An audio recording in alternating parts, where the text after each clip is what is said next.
Glória a Deus. Alegria estar aqui ministrando esse Terça Light Raízes. Nesse mês de outubro, nós invertemos a data com o de mulheres, que na próxima semana. E eu quero, pela graça de Deus, poder compartilhar algo com vocês que o Senhor trouxe ao meu coração. E ao meditar sobre essa mensagem, o Senhor começou a falar algumas coisas que me fez estudar e reparar em alguns detalhes sobre alguns homens que são uma inspiração para nós. Quando nós lemos a palavra de Deus, obviamente Jesus é a maior inspiração na palavra que nós vemos, é a maior inspiração das nossas vidas, mas também tem outros homens do qual nós podemos nos inspirar, aprender. E olhando para alguns homens da fé, alguns homens que nos inspiram com a sua história, com o agir de Deus, por alcançar promessas, por viver milagres, por viver o sobrenatural, eu comecei a reparar e a olhar algumas características em comum. Quando nós olhamos para Abraão, o pai da fé, um homem que teve Isaac com 100 anos.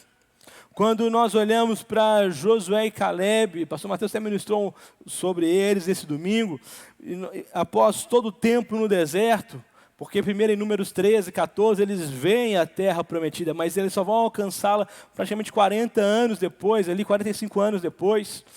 E você vê algo em comum. Quando nós olhamos para Davi que foi o filho esquecido pelo pai, pela sua família, o pastor de ovelhas, que se torna o general de Israel, que se torna depois o rei e um dos reis mais conquistadores da história de Israel.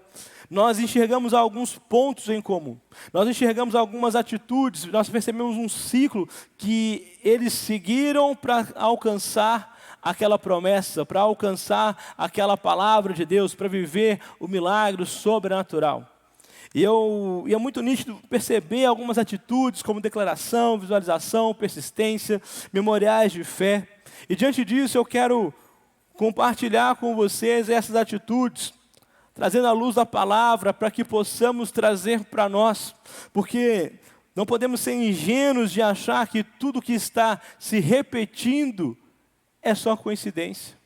Se nós observamos o mesmo padrão de comportamento em Abraão, o mesmo padrão de comportamento em Josué e Caleb, em Davi, é porque Deus está falando algo para nós. Deus está trazendo uma lição poderosa para nós, que não podemos desprezar, e devemos trazer para o nosso coração, para que possamos nos aplicar no nosso dia a dia, para que possamos ser inspirados e transformados pela palavra de Deus.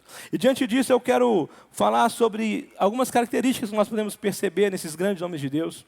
Eu vou dar mais ênfase em Abraão por conta do nosso tempo, mas podemos ver isso tanto em Josué e Caleb quanto em Davi, e em outros homens também, mas eu peguei esse estudo, essa palavra, focando mais nesse conjunto de homens. E o primeiro deles é a declaração. Sabe, existe um poder na declaração da palavra de Deus, na declaração das promessas de Deus sobre nós. Quando nós olhamos para Abraão, nós vemos algo extraordinário. Em Gênesis, capítulo 17, verso 5, não será mais chamado de Abrão. Gênesis 17, 5. O seu nome será Abraão, porque eu o constituí pai de muitas nações. Gente, para nós, aqui no Brasil, língua portuguesa, parece uma pequena alteração do nome de Abraão. De Abrão para Abraão. Parece um simples A, que é acrescentado o nome dele. Mas não é isso. Vai muito além disso.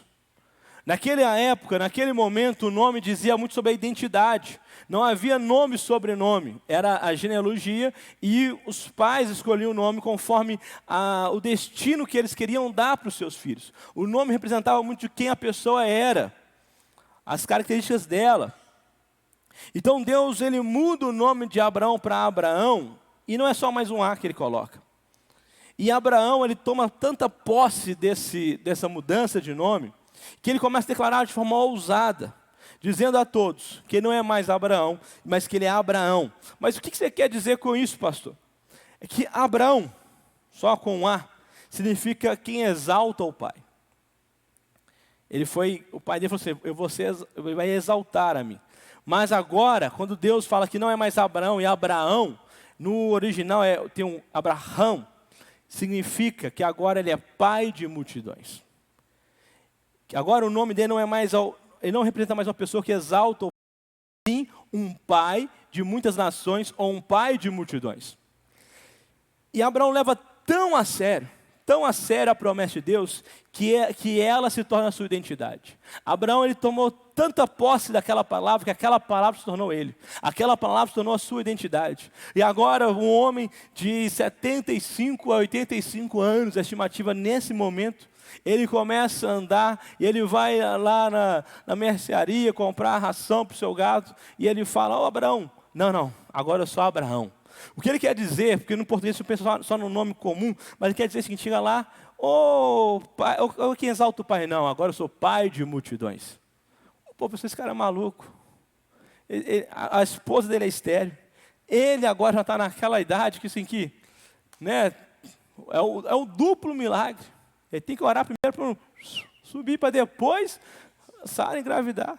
E ele continua ali falando: eu sou pai de multidões. Eu sou pai de multidões. Ele vai, por onde ele vai andando, ele vai falando: eu não sou mais estéril, agora eu sou fértil, eu sou pai de muitas nações. Ele começa a declarar a palavra de Deus sobre ele. E nós vemos o mesmo acontecendo em Josué e com Caleb. Em Números 13, 30. Então Caleb fez o povo calar-se perante Moisés e disse: subamos e tomemos posse da terra, é certo que venceremos. No capítulo 14 de Números, não vou ler por quanto tempo, também Josué agora fala sobre, declarando que eles terão posse da terra prometida. Tanto Josué quanto Caleb, eles tomaram para si a promessa que Deus tinha uma terra que manava leite e mel, uma terra perfeita, uma terra prometida. E eles declararam, eles diante do povo, diante das pessoas que talvez estavam se opondo a eles, mesmo assim eles declararam o cumprimento da palavra de Deus. E o rei Davi então, gente, olha lá em 1 Samuel, capítulo 17, 45, 46. Se você ler sem uma ótica da fé, você vai pensar: esse menino é doido. Porque aqui Davi era um menino. Mas esse menino não tem juízo nenhum. Mas ele está declarando aquilo que Samuel ungiu há anos atrás. 1 Samuel 17, 45.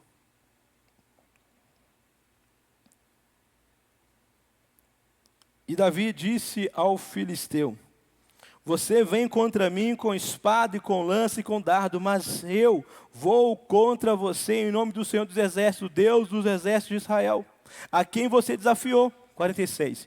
Hoje mesmo o Senhor entregará nas minhas mãos, e eu o matarei, e cortarei a sua cabeça. Hoje mesmo darei os cadáveres do exército filisteu às aves dos céus, os animais selvagens de toda a terra saberá que há Deus em Israel. Tem um detalhe muito importante aqui. Já foi ministrado algumas vezes para o pastor Mateus, mas eu quero destacar. Quais foram as armas que Davi foi contra Golias? O estilingue e as pedras. Mas aqui ele fala que ele iria cortar a cabeça de Golias. Ele não tinha uma espada nas mãos, mas ele tinha a declaração profética sobre o que Deus iria fazer. Aqui Davi, ele declara algo que ele sabia que Deus ia fazer por ele. Ele declara: não sou eu. Ele não fala: hoje eu, Davi, filho de Jessé, vou acabar com você. Ele declara que hoje mesmo o Senhor vai me dar a sua cabeça. Davi não tinha espada, mas Davi tinha uma palavra de Deus sobre ele. Quando nós lemos em 1 Samuel 16, 12 e 13, quando chega lá Samuel e vai chamando os filhos, vai chamando, e fala: mas tem mais ninguém nessa casa aqui não? Você tem certeza, Jessé? É. Pensa, gente, esse menino já ser zoado demais. O pai esqueceu dele. Aí chama ele. E aí então ele é ungido por Samuel. E aí então ele recebe uma palavra de Deus. E Davi nunca esqueceu daquele dia. Os seus irmãos esqueceram. Sabe por que eu posso concluir que os irmãos esqueceram? Porque quando Davi volta para levar o queijo para os seus irmãos e para o exército, os irmãos esquecem de o que Deus tinha falado aquele dia. E continuam tratando como o menino do queijo, o menino das ovelhas, o caçula do pai, aquele que está lá no campo. Mas Davi, e principalmente Deus, nunca se esqueceram daquela palavra. Por isso ele declarou, porque ele estava sob uma palavra de Deus, sob uma unção profética de Deus sobre a vida dele. Sabe o que nós aprendemos com esses homens? Que o poder da declaração, que há poder na declaração de palavras de fé.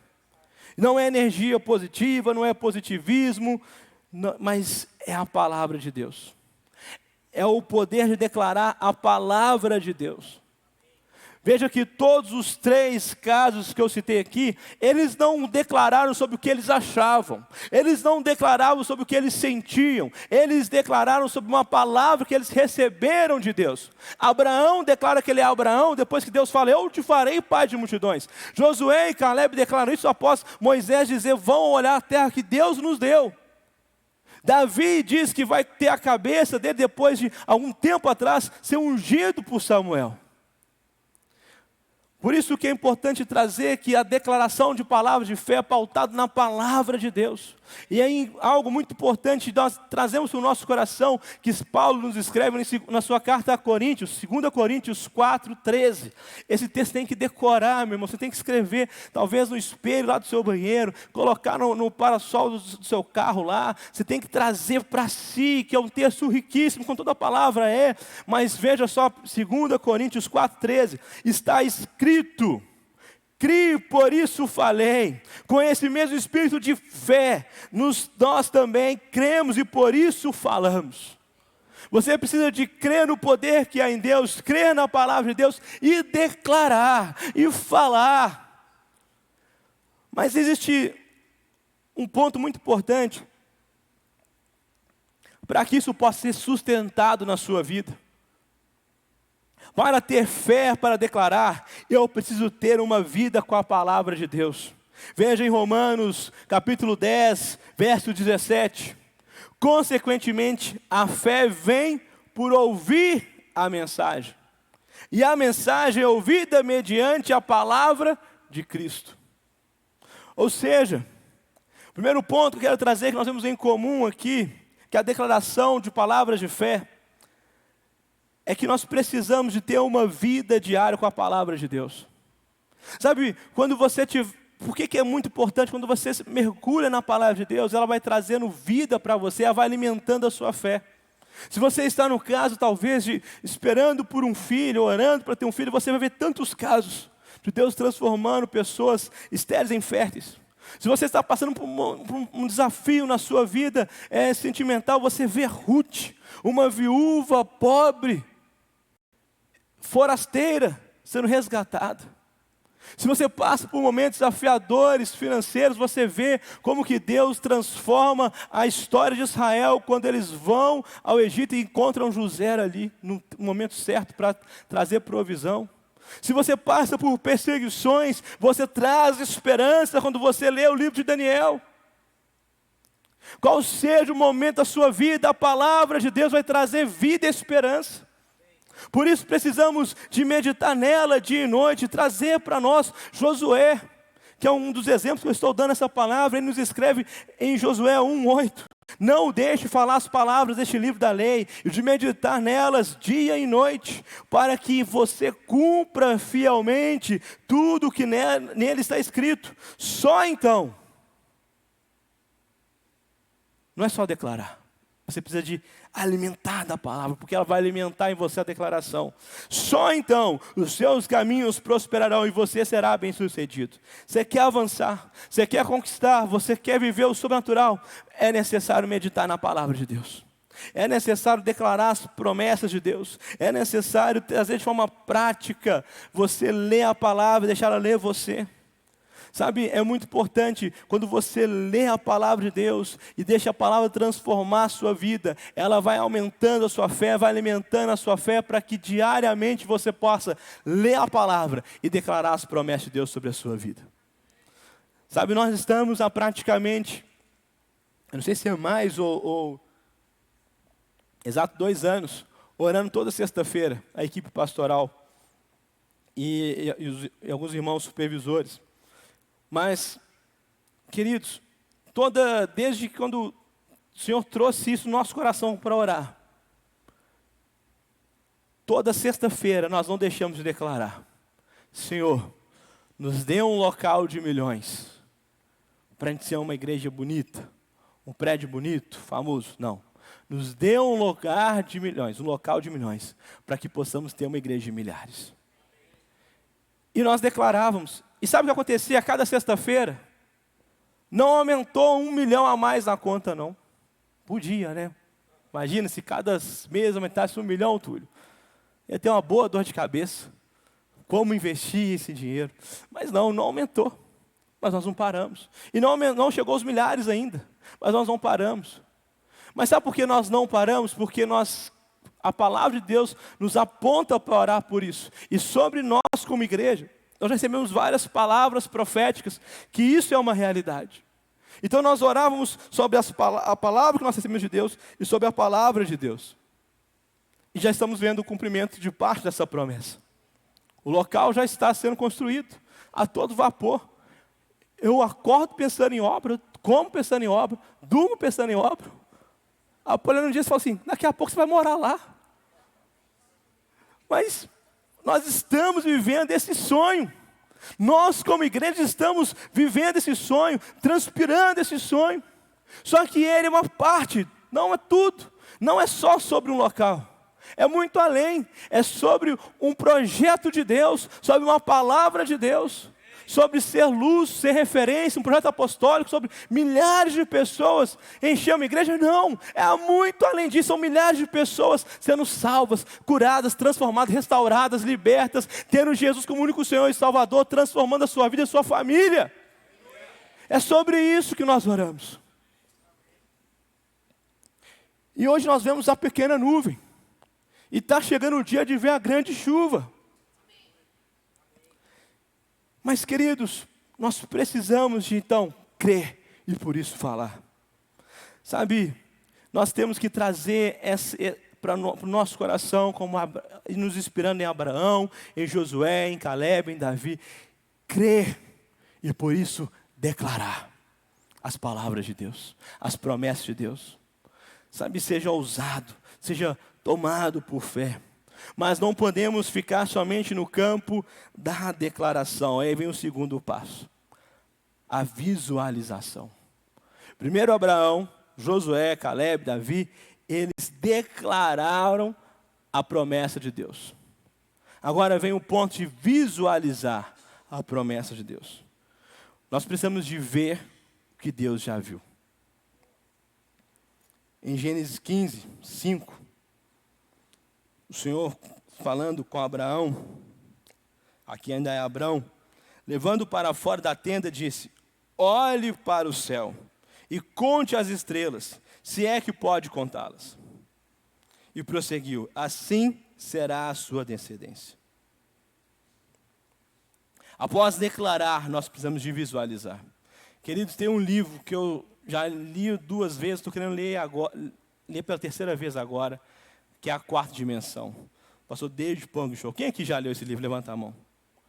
Quem não leu esse livro ainda levanta a mão. Ah, vocês são crentes não, gente. Misericórdia.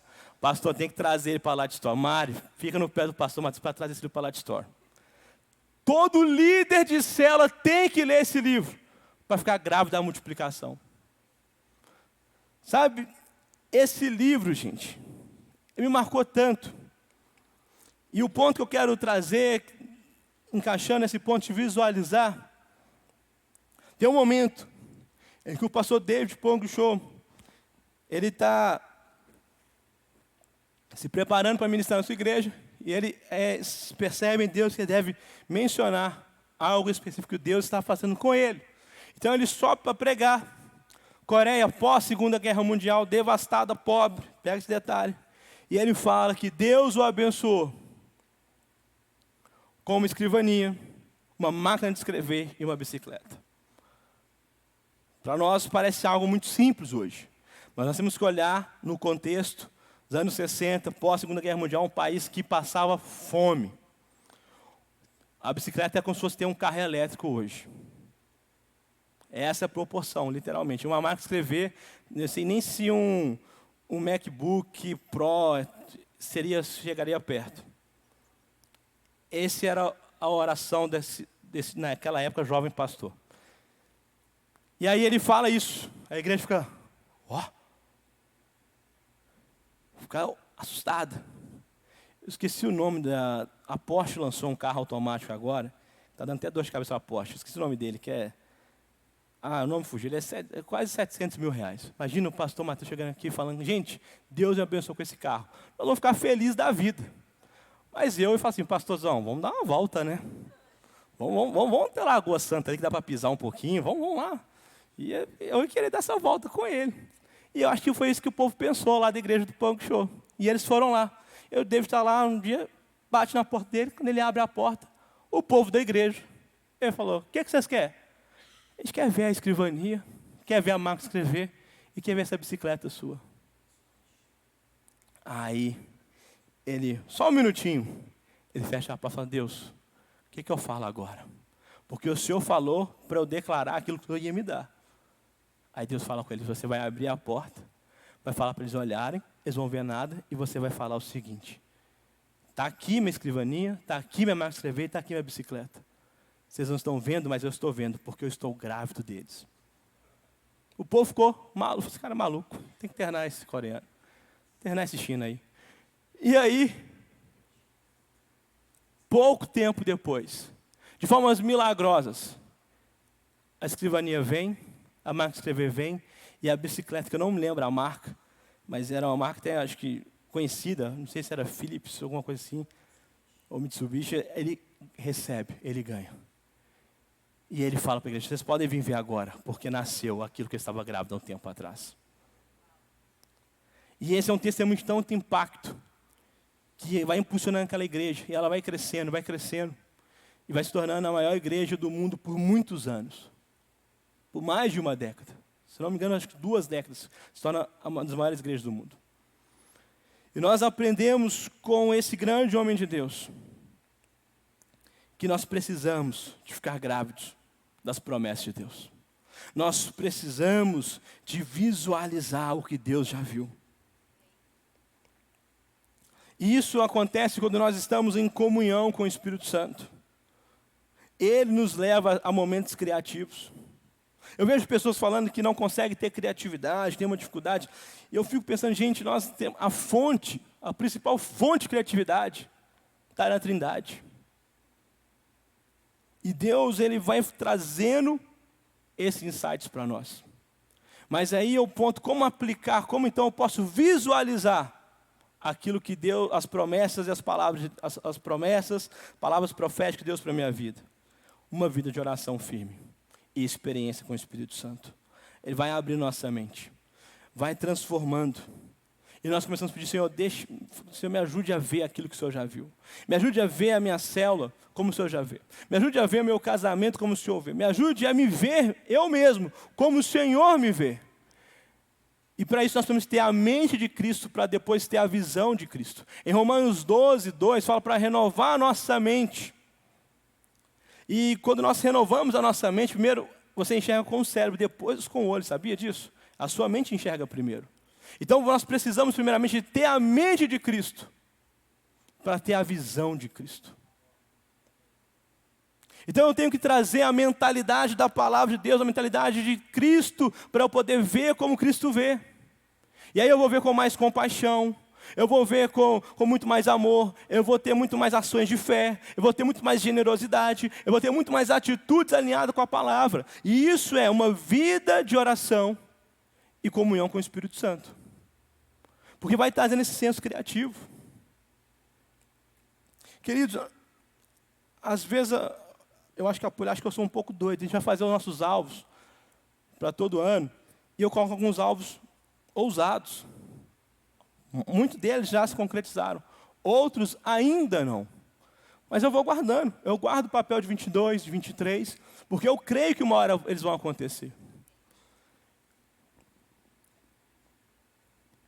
Teve um desses que eu coloquei. O Paulo regalou o olho e falou, não, nós vamos orar por isso aqui. E esse foi tão ousado, falou assim, esse aqui eu vou contar para ninguém por enquanto, porque se eu contar, o povo vai dar gargalhada na minha cara. Mas nós vamos orar. E estamos orando. E de vez em quando eu fecho, fico visualizando a concretização disso. Eu fico visualizando, imaginando tanta coisa acontecendo através disso. Sem alimentar a ansiedade no meu coração, mas alimentando a fé. Porque é isso que Abraão viu quando ele saiu daquela tenda e olhou para o céu. Ele saiu daquela tenda e ele viu as estrelas no céu. É isso que Josué e Caleb viram quando eles estiveram naquele monte. Foi isso que Davi viu quando ele ficou procurando aquelas 5 pedras no riacho. Nós precisamos de ver, trazer à mente Cristo, para ter assim a visão de Cristo. Veja a sua célula como Cristo vê, multiplicando. Veja o seu casamento como Cristo vê, uma bênção. Veja a si mesmo como Cristo te vê, forte, corajoso, filho amado, filha amada, salvo, transformado e co-herdeiro de Cristo Jesus. Então, assim declarando com uma vida de meditação na palavra de Deus e visualizando com uma vida de oração e intimidade com o Espírito Santo, nós vamos para o terceiro passo, que Abraão passou, que Josué e Caleb passaram e que Davi passou. É a prova. A prova da declaração de fé, a prova da visualização é a persistência. É o tempo de espera. Gente, de Gênesis 15, 17, Abraão tinha, alguns teólogos dizem, entre 75 e 85 anos. A Gênesis 21, quando nasce Isaac, são aproximadamente 15 a 25 anos. São 15 anos, vamos pegar o menor tempo. Vamos ser mais otimistas aqui, porque se falar 25 anos, a gente vai ficar muito assustado. Mas vamos pegar 15 anos. São 15 anos ele vendo a gravidade gritando para ele. Tudo caindo, gente. Literalmente tudo caindo. Tudo. Mas durante o período de silêncio, da espera, é importante termos essa consciência que haverão vozes gritando. Durante esses 15 anos, 15 a 25 anos de Abraão, você acha que não teve ninguém que ficou falando, você é maluco? Não tem nem como você ter relação com sua esposa, quanto mais ela ficar grávida. Como que você fala que você vai ser pai de multidões? Por 40 anos, a 45 anos, Josué e Caleb ali, voltando para o deserto, refazendo o caminho. Você acha que eles não ouviram pessoas falando assim, vocês são malucos? Não tem terra prometida nada. Foi um golpe. É pirâmide. Deu errado. Enganaram a gente. Você acha que não riram de Davi? Enquanto ele estava lá fazendo, talvez, o serviço que era menos valorizado pela sua família. Nesse tempo de espera, nesse tempo de silêncio. Às vezes pode parecer que tem um silêncio de Deus, mas como diz a Cassiane, quando Deus está em silêncio é que Ele está trabalhando. Não vou cantar aqui não, vou ficar tranquilo, gente. Mas nesse tempo de silêncio haverão vozes que vão gritar para você desistir. Haverão ventos fortes soprando para você parar. Mas é nesse momento que nós precisamos de fixar nossos olhos na palavra e nos memoriais de fé. E nossos ouvidos estarem voltados para o Espírito Santo, para os homens de Deus que Ele levantou para nos liderar. Em Tiago, capítulo 1, verso 3 e 4. Pois vocês sabem que a prova da sua fé produz perseverança. E a perseverança deve ter ação completa, a fim de que vocês sejam maduros e íntegros, sem lhes faltar coisa alguma. Em Romanos 12, 12, Paulo nos escreve, alegre-se na esperança, sejam pacientes na tribulação, perseverem em oração. Em Romanos 5, 3 ao 5, Paulo também nos escreve não só isso, mas também nos gloriamos nas tribulações, porque sabemos que a tribulação produz perseverança. A perseverança, um caráter aprovado. O caráter aprovado é esperança, e a esperança não nos decepciona, porque Deus derramou o seu amor em nossos corações, por meio do Espírito Santo que Ele nos concedeu. Sabe, primeiro ponto, falei sobre declaração de palavras de fé, e criei, por isso falei, e a fé vem pelo ouvir e ouvir a palavra de Deus. uma vida meditando na palavra, profetizando, declarando as promessas de Deus sobre a sua vida. Depois eu falei sobre visualizar a promessa, e você consegue trazer esse campo criativo através de uma vida de oração e de intimidade com o Espírito Santo. Mas agora vem um ponto que é fundamental. Nesse é o ponto de provação, é o ponto onde é o último passo, mas talvez o mais longo, para que se possa desfrutar das promessas, dos milagres, do sobrenatural. É o ponto da perseverança. Nesse ponto nós não podemos ser como Pedro quando ele andou sobre as águas, de olhar para as circunstâncias, de olhar para o vento forte, para as ondas. Nesse ponto nós não podemos ficar reclamando, ouvindo os críticos infundados, ouvir aquelas pessoas, os comentaristas de lutas e de problemas. Já reparou que tem gente que é especialista em dar solução para a vida dos outros, menos para a sua? Ele tem solução para todo mundo, menos para o seu casamento, menos para o seu filho, menos para a sua vida financeira, menos para si, mas para todo mundo ele tem uma solução pronta para dar. Você não pode ouvir essa pessoa. Você tem que ouvir quem comeu sal com você. Você tem que ouvir quem é a voz de Deus na sua vida. Quem esteve com você em todos os momentos, quem viu de onde Deus te tirou, quem é a sua cobertura espiritual. E é principalmente a palavra de Deus. Precisamos de todo tempo estar com os olhos fixados na palavra e no que Deus prometeu. Nossos ouvidos têm que estar voltados para o Espírito Santo. Sabe, durante as lutas, durante a sequidão, durante o período de esterilidade, durante o tempo de voltas no deserto, durante os dias que aquele menino ungido foi esquecido pela família que continuava no campo cuidando das ovelhas. Em todos esses momentos, nós vemos homens que não alimentaram a sua alma com ansiedade, com decepção, mas que trouxeram fé, esperança através dos memoriais de fé. Em tempos difíceis, em dias desafiadores, nós não podemos olhar para a foto atual, mas para o filme que nos trouxe até aqui. Eu me lembro dessas nossas orações de sextas-feiras, muitas delas o pastor Mateus falando, o Senhor nos trouxe aqui, não foi em vão.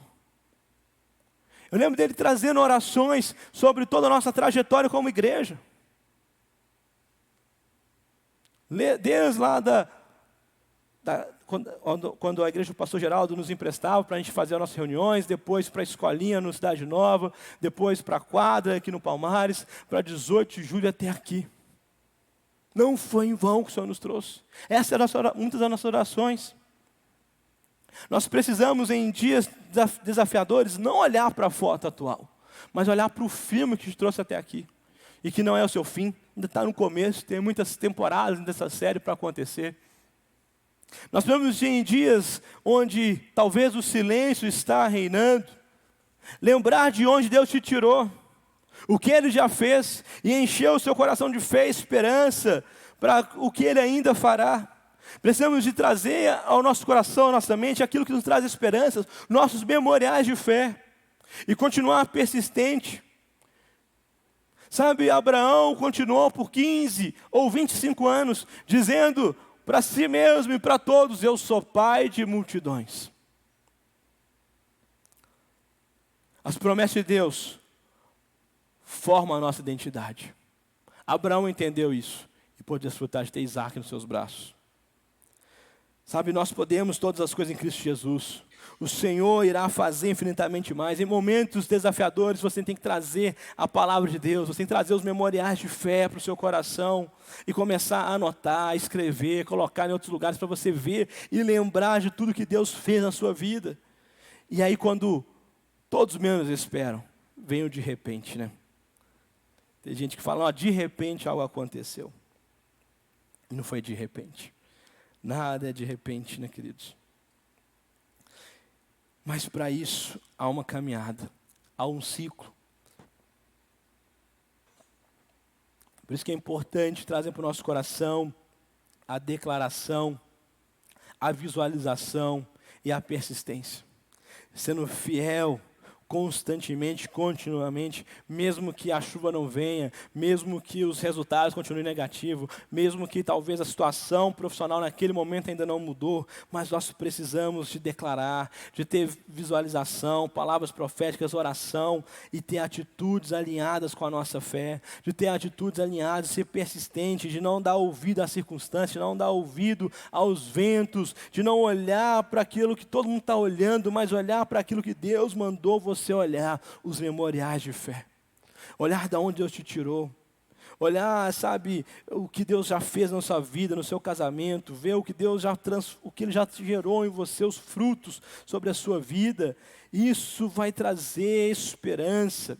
Uma hora o choro da criança enche a casa de alegria, a terra é alcançada, a coroa é recebida, o milagre se torna real, mas para isso a declaração de fé não pode parar, a visualização não pode parar, e a sua persistência sendo fiel continuamente não pode reduzir em nenhum milímetro. E é nesse momento que nós, quando alcançamos, devolvemos toda a honra a Deus. E aí, é nesse momento, quando alcançamos a promessa, alcançamos o milagre. Esse é um grande ponto-chave para viver outros milagres. É quando você alcança, e você não pensa game over, mas você pensa o seguinte: uau, não zerei o jogo, muito pelo contrário. Eu devolvo toda a honra, toda a glória a Deus, todo o crédito a Ele. E faço dessa conquista mais um memorial de fé, para agora eu avançar para o próximo. Sabe, eu creio que está muito perto de nós celebrarmos, sermos ter um local de milhões e uma igreja de milhares. Mas quando alcançar isso, nós não vamos sentar na mesa pastoral e falar assim: agora é vida sabática. Zeramos a vida. Não. Aí vão vir outros sonhos muito maiores. Sonhos apostólicos, novas unidades, muito mais coisa para acontecer, muitos mais desafios. Porque assim a vida com Jesus é emocionante, é maravilhosa. Tudo que nós vivemos é por Ele, para a expansão do reino dEle. Quando Abraão foi testado, ele fez mais um memorial de fé. Em Gênesis 22, 14, ele chama aquele monte onde ele foi provado por Deus, de o Senhor proverá. Porque ele sabia por onde ele passasse, ele tinha que olhar e ver: o Senhor fez esse milagre aqui. Aqui eu me tornei pai de multidões. Aqui eu vi a provisão de Deus. E para que todos da sua descendência pudessem saber e lembrar de onde Deus os tirou, o que Deus o fez, para que eles pudessem entender que há um ciclo de conquista sobre aquela família, que há um ciclo de conquista sobre aquela casa, que eles nunca poderiam esquecer, e que eles precisavam de caminhar continuamente. Declaração, visualização, persistência, alcançou mais um memorial de fé. Declaração, visualização, persistência, alcançou mais um memorial de fé, para que Deus possa ser glorificado em todas as coisas, em todas as circunstâncias. Assim também, você vai ter muitas coisas para contar para os seus filhos. Você vai ter muitos memoriais de fé para contar para os seus filhos. Olha, você está achando que isso tudo está tranquilo, filha, porque lá atrás Deus fez isso, fez aquilo. Sabe para quê? Para que o seu filho possa lembrar de todos os memoriais de fé que há sobre a sua vida, e que ele possa ser inspirado. E o legado de Deus sobre a sua casa possa ser contínuo, para que Deus possa ser exaltado em todo o tempo. Assim também como igreja. Há um legado que começou com o pastor Clemente, pastora Clausi, está sobre o pastor Mateus, pastora Dani, e esse legado vai sobre toda a Light, sobre de onde Deus nos tirou, os milagres que Deus já fez, e o que Ele tem muito para fazer ainda. Que nunca percamos o hábito de construir memoriais de fé. Às vezes você pode falar assim: eu estou com dificuldade de ver. A sua salvação é um memorial de fé. Um dos maiores milagres. Da onde Deus te tirou, a sua família, o seu sustento, os milagres que Deus já fez. Sabe, que eles possam servir de ânimo para dias de desafios. Quero concluir, convidar a banda aqui à frente. Quero concluir essa mensagem trazendo para os nossos corações que para avançar, para desfrutar do sobrenatural, nós não podemos desprezar o ordinário que nos leva ao extraordinário. Nós não podemos desprezar uma vida de leitura da palavra de Deus. Eu estou com dificuldade de ler. Lê Josué. Vai ler 1 Samuel. Lê Gênesis 15 adiante, 12 adiante, você vai ver a história de Abraão. Você vai ser inspirado por isso. Mas vai lendo a palavra de Deus, vai meditando. Lê o Evangelho, meu Deus, como é rico, como é transformador, como toda a palavra de Deus é maravilhosa. Mas vai meditando, são coisas relativamente simples. Tira todo dia, Mateus 6, sabe, fecha a porta do seu quarto, vai lá, busca a Deus que te vem em secreto. E começa a pedir, Senhor, me dê criatividade, Senhor, me dê fé, Senhor, me ajude a ver o que só o Senhor viu, que eu não consigo ver ainda. Me ajude a me ver como o Senhor me vê. Me ajude a ver o meu casamento como o Senhor vê, me ajude a ver meus filhos, me ajude a ver minha célula, me ajude a ver meu trabalho. Muda a minha mente para que minha visão possa ser mudada. E persistência, Senhor, me ajude a persistir. Eu quero olhar para os memoriais de fé, eu quero declarar, ter gratidão para poder prosseguir, para poder caminhar para o extraordinário. Sabe, não deixe de ler a palavra, meditar. Não deixe de ter uma vida de oração. Não deixe de ter memoriais de fé. Para que possamos vencer as circunstâncias, vencer o medo, vencer as vozes contrárias, vencer as raízes familiares, para que possamos vencer toda a circunstância, alcançar o sobrenatural, nós precisamos declarar, criei, por isso falei. Nós precisamos de visualizar, de ficar grávidos das promessas de Deus. Precisamos ser persistentes de forma completa, sem reclamar, sem duvidar, sem ficar olhando para os ventos contrários, mas olhar para os memoriais de fé que nos trouxeram até aqui. E quando alcançar, eu e você precisamos de glorificar a Deus, de nos humilhar e dizer, eu não tinha recurso, eu não tinha condição, mas Deus fez. Deus fez um milagre, Deus fez o impossível na minha vida, na minha casa, na minha história. Para que possamos assim estar aptos para ir para a nova promessa, para alcançar algo novo de Deus e viver o sobrenatural, para que Cristo possa ser glorificado em todas as coisas. Quero convidar você a ficar de pé.